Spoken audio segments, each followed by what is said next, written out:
Bienvenue sur Bible 365.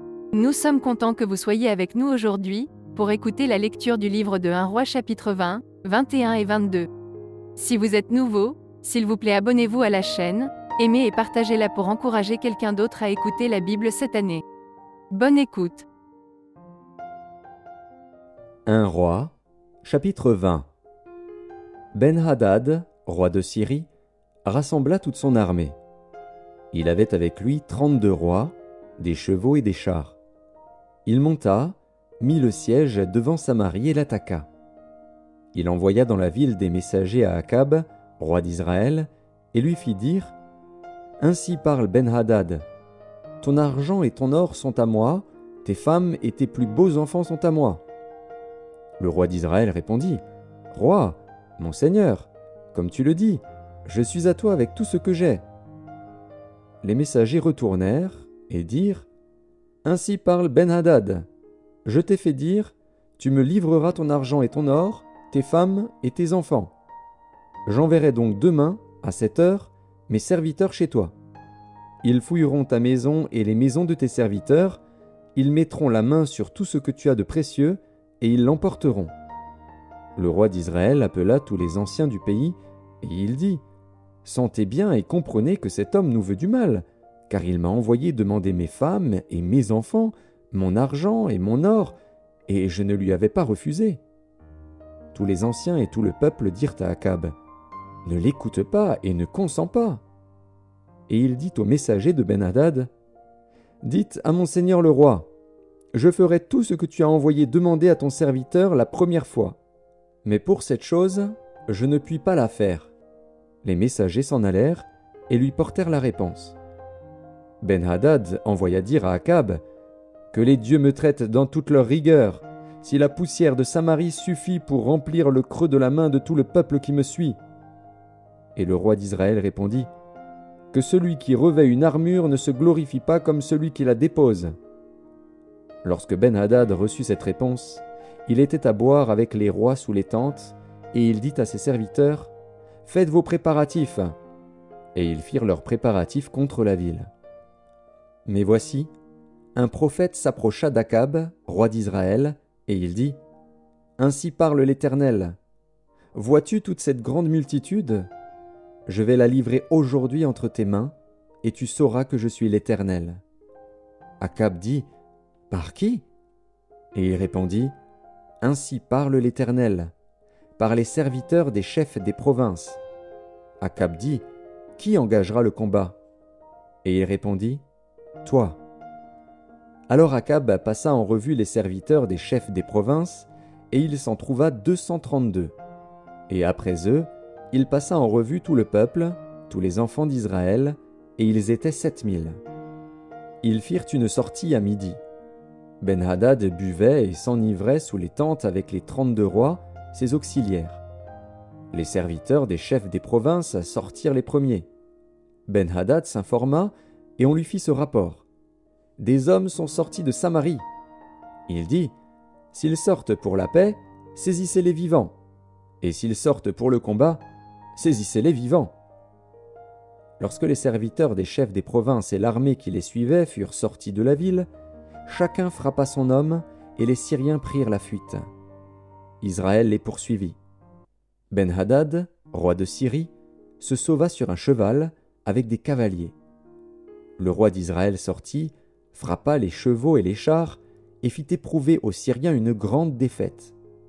Alors le prophète s'approcha du roi d'Israël et lui dit : « Va, fortifie-toi, examine et vois ce que tu as à faire, car, au retour de l'année, le roi de Syrie montera contre toi. » Les serviteurs du roi de Syrie lui dirent : « Leur Dieu est un Dieu de montagne, c'est pourquoi ils ont été plus forts que nous. Mais combattons-les dans la plaine, et l'on verra si nous ne serons pas plus forts qu'eux. Fais encore ceci, ôte chacun des rois de son poste, et remplace-les par des chefs. Et forme-toi une armée pareille à celle que tu as perdue, avec autant de chevaux et autant de chars. Puis nous les combattrons dans la plaine, et l'on verra si nous ne serons pas plus forts qu'eux. » Il les écouta et fit ainsi. L'année suivante, Ben-Hadad passa les Syriens en revue et monta vers Aphek pour combattre Israël. Les enfants d'Israël furent aussi passés en revue. Ils reçurent des vivres et ils marchèrent à la rencontre des Syriens. Ils campèrent vis-à-vis d'eux, semblables à 2 petits troupeaux de chèvres, tandis que les Syriens remplissaient le pays. L'homme de Dieu s'approcha et dit au roi d'Israël : « Ainsi parle l'Éternel. Parce que les Syriens ont dit : L'Éternel est un Dieu des montagnes et non un Dieu des vallées, je livrerai toute cette grande multitude entre tes mains, et vous saurez que je suis l'Éternel. » Ils campèrent 7 jours en face les uns des autres. Le 7e jour, le combat s'engagea, et les enfants d'Israël tuèrent aux Syriens 100 000 hommes de pied en un jour. Le reste s'enfuit à la ville d'Aphek, et la muraille tomba sur 27 000 hommes qui restaient. Ben-Hadad s'était réfugié dans la ville, où il allait de chambre en chambre. Ses serviteurs lui dirent : « Voici, nous avons appris que les rois de la maison d'Israël sont des rois miséricordieux. Nous allons mettre des sacs sur nos reins et des cordes à nos têtes, et nous sortirons vers le roi d'Israël. Peut-être qu'il te laissera la vie. » Ils se mirent des sacs autour des reins et des cordes autour de la tête, et ils allèrent auprès du roi d'Israël. Ils dirent : « Ton serviteur Ben-Hadad dit : Laisse-moi la vie. » Akab répondit : « Est-il encore vivant ? Il est mon frère. » Ces hommes tirèrent de là un bon augure, et ils se hâtèrent de le prendre au mot et de dire : « Ben-Hadad est ton frère. » Et il dit : « Allez, amenez-le. » Ben-Hadad vint vers lui, et Akab le fit monter sur son char. Ben-Hadad lui dit : « Je te rendrai les villes que mon père a prises à ton père, et tu établiras pour toi des rues à Damas, comme mon père en avait établi à Samarie. Et moi, reprit Akab, je te laisserai aller en faisant une alliance. » Il fit alliance avec lui et le laissa aller. L'un des fils des prophètes dit à son compagnon, d'après l'ordre de l'Éternel : « Frappe-moi, je te prie. » Mais cet homme refusa de le frapper.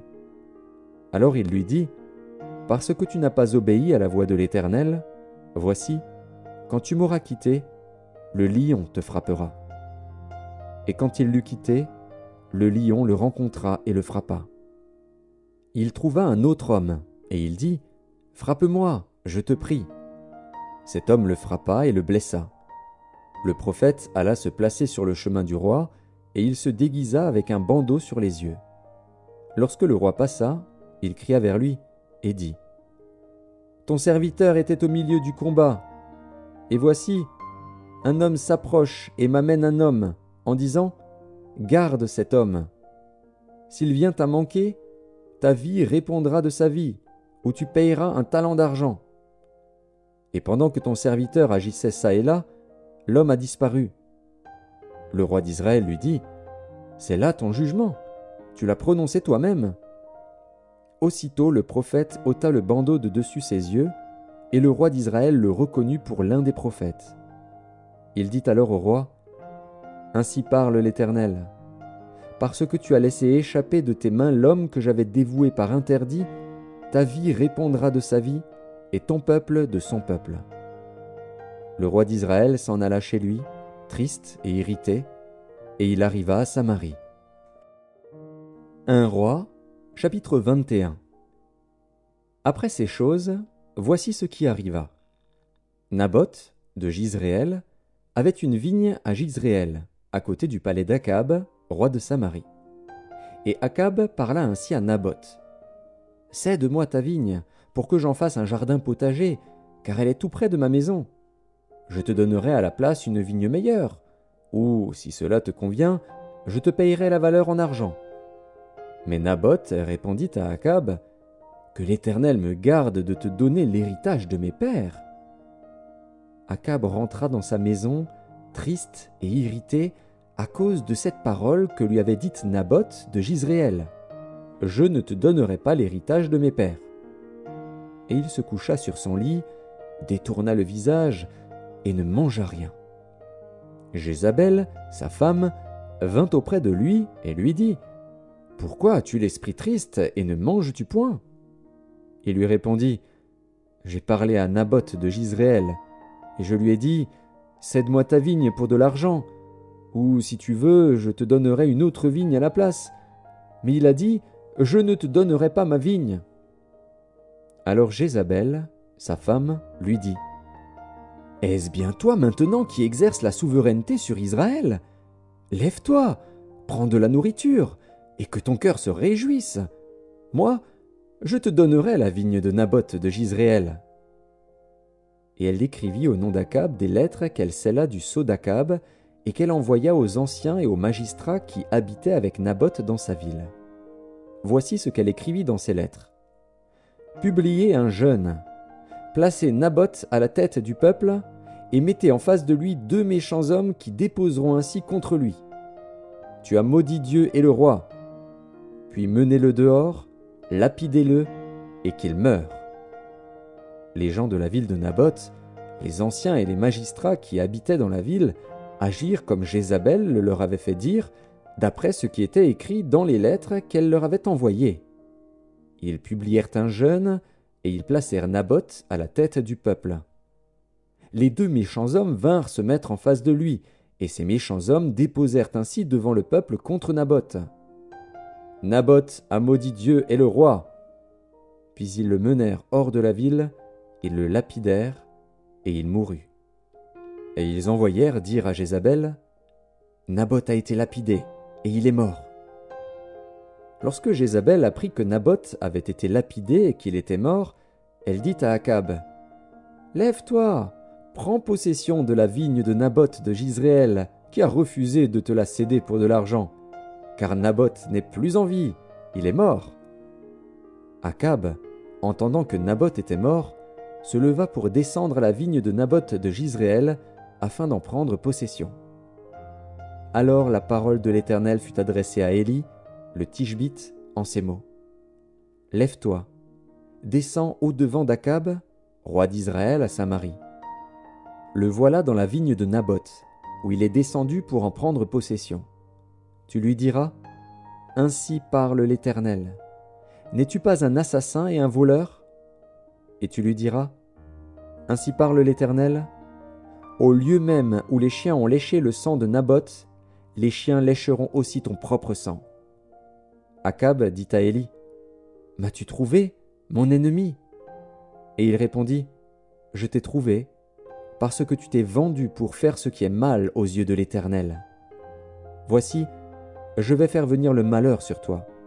Je te balayerai, j'exterminerai quiconque appartient à Akab, celui qui est esclave et celui qui est libre en Israël, et je rendrai ta maison semblable à la maison de Jéroboam, fils de Nébat, et à la maison de Baécha, fils d'Akija, parce que tu m'as irrité et que tu as fait pécher Israël. » L'Éternel parle aussi sur Jézabel, et il dit, « Les chiens mangeront Jézabel près du rempart de Jizréel. Celui de la maison d'Akab qui mourra dans la ville sera mangé par les chiens, et celui qui mourra dans les champs sera mangé par les oiseaux du ciel. Il n'y a eu personne qui se soit vendu comme Akab pour faire ce qui est mal aux yeux de l'Éternel, et Jézabel, sa femme, l'y excitait. Il a agi de la manière la plus abominable, en allant après les idoles, comme le faisaient les Amoréens, que l'Éternel chassa devant les enfants d'Israël. » Après avoir entendu les paroles d'Élie, Akab déchira ses vêtements, il mit un sac sur son corps, et il jeûna. Il couchait avec ce sac, et il marchait lentement. Et la parole de l'Éternel fut adressée à Élie, le Tishbite, en ces mots. « As-tu vu comment Akab s'est humilié devant moi ? Parce qu'il s'est humilié devant moi, je ne ferai pas venir le malheur pendant sa vie. Ce sera pendant la vie de son fils que je ferai venir le malheur sur sa maison. » 1 Roi, chapitre 22. On resta 3 ans sans qu'il y eût guerre entre la Syrie et Israël. La 3e année, Josaphat, roi de Juda, descendit auprès du roi d'Israël. Le roi d'Israël dit à ses serviteurs, « Savez-vous que Ramoth en Galaad est à nous ? Et nous ne nous inquiétons pas de la reprendre des mains du roi de Syrie. » Et il dit à Josaphat, « Veux-tu venir avec moi attaquer Ramoth en Galaad ?» Josaphat répondit au roi d'Israël, « Nous irons, moi comme toi, mon peuple comme ton peuple, mes chevaux comme tes chevaux. » Puis Josaphat dit au roi d'Israël, « Consulte maintenant, je te prie, la parole de l'Éternel. » Le roi d'Israël assembla les prophètes, au nombre d'environ 400, et leur dit : « Irai-je attaquer Ramoth en Galaad, ou dois-je y renoncer ? » Et ils répondirent : « Monte, et le Seigneur la livrera entre les mains du roi. » Mais Josaphat dit : « N'y a-t-il plus ici aucun prophète de l'Éternel par qui nous puissions le consulter ?» Le roi d'Israël répondit à Josaphat : « Il y a encore un homme par qui l'on pourrait consulter l'Éternel. Mais je le hais, car il ne me prophétise rien de bon, il ne prophétise que du mal. C'est Michée, fils de Jimla. » Et Josaphat dit : « Que le roi ne parle pas ainsi. » Alors le roi d'Israël appela un eunuque et dit : « Fais venir de suite Michée, fils de Jimla. » Le roi d'Israël et Josaphat, roi de Juda, étaient assis chacun sur son trône, revêtus de leurs habits royaux, dans la place à l'entrée de la porte de Samarie. Et tous les prophètes prophétisaient devant eux. Sédécias, fils de Kenaana, s'était fait des cornes de fer, et il dit : « Ainsi parle l'Éternel.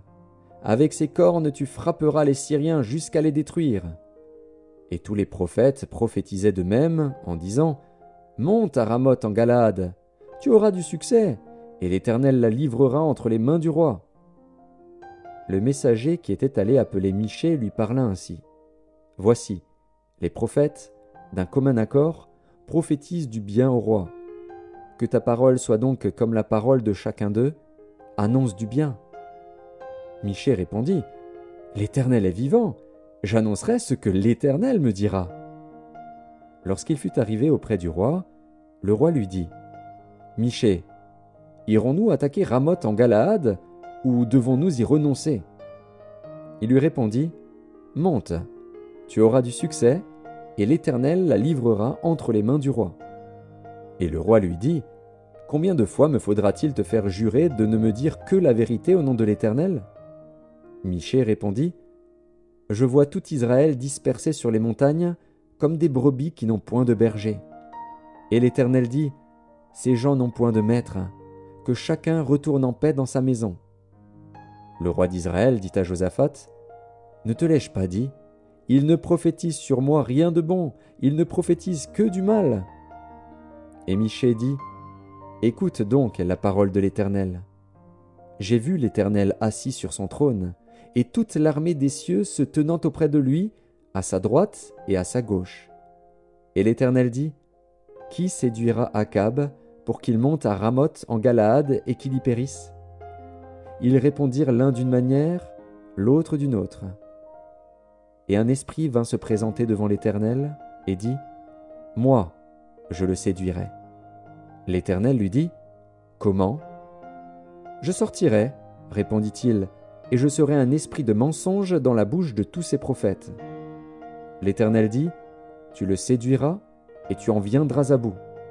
Sors, et fais ainsi.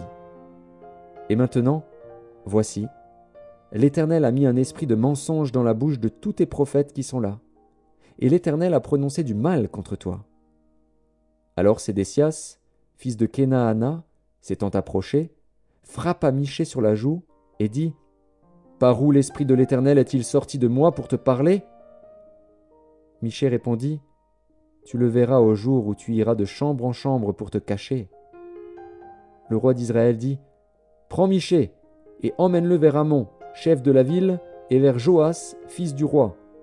Tu diras : Ainsi parle le roi, mettez cet homme en prison, et nourrissez-le du pain et de l'eau d'affliction, jusqu'à ce que je revienne en paix. » Et Michée dit : « Si tu reviens en paix, l'Éternel n'a point parlé par moi. » Il dit encore : « Vous tous, peuple, entendez. » Le roi d'Israël et Josaphat, roi de Juda, montèrent à Ramoth en Galaad. Le roi d'Israël dit à Josaphat : « Je veux me déguiser pour aller au combat, mais toi, revêts-toi de tes habits. » Et le roi d'Israël se déguisa et alla au combat.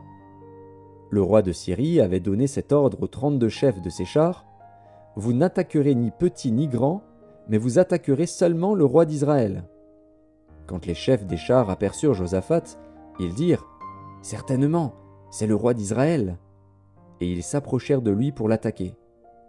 Josaphat poussa un cri. Les chefs des chars voyant que ce n'était pas le roi d'Israël, s'éloignèrent de lui. Alors un homme tira de son arc au hasard et frappa le roi d'Israël au défaut de la cuirasse. Le roi dit à celui qui dirigeait son char, « Tourne et fais-moi sortir du champ de bataille, car je suis blessé. » Le combat devint acharné ce jour-là. Le roi fut retenu dans son char en face des Syriens, et il mourut le soir. Le sang de la blessure coula dans l'intérieur du char. Au coucher du soleil, on cria par tout le camp, « Chacun à sa ville et chacun dans son pays !» Ainsi mourut le roi, qui fut ramené à Samarie, et on enterra le roi à Samarie. Lorsqu'on lava le char à l'étang de Samarie, les chiens léchèrent le sang d'Akab et les prostituées s'y baignèrent, selon la parole que l'Éternel avait prononcée.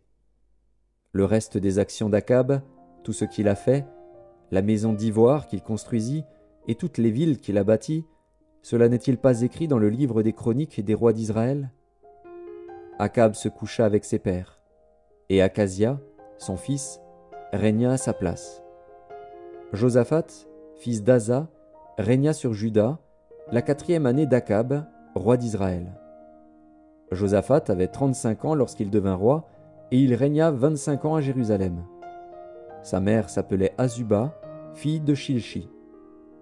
Il marcha dans toute la voie d'Asa, son père, et ne s'en détourna point, faisant ce qui est droit aux yeux de l'Éternel.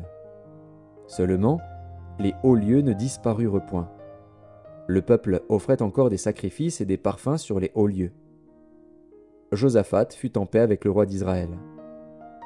Le reste des actions de Josaphat, ses exploits et ses guerres, cela n'est-il pas écrit dans le livre des chroniques des rois de Juda?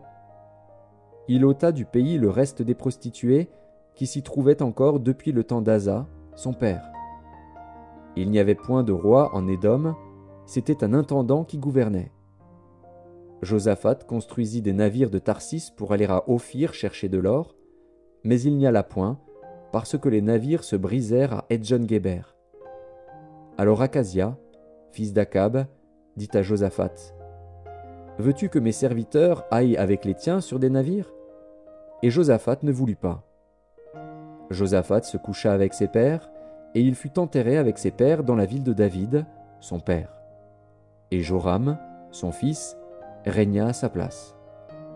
Akazia, fils d'Akab, régna sur Israël à Samarie, la 17e année de Josaphat, roi de Juda. Il régna 2 ans sur Israël. Il fit ce qui est mal aux yeux de l'Éternel, et il marcha dans la voie de son père et dans la voie de sa mère, et dans la voie de Jéroboam, fils de Nebat, qui avait fait pécher Israël.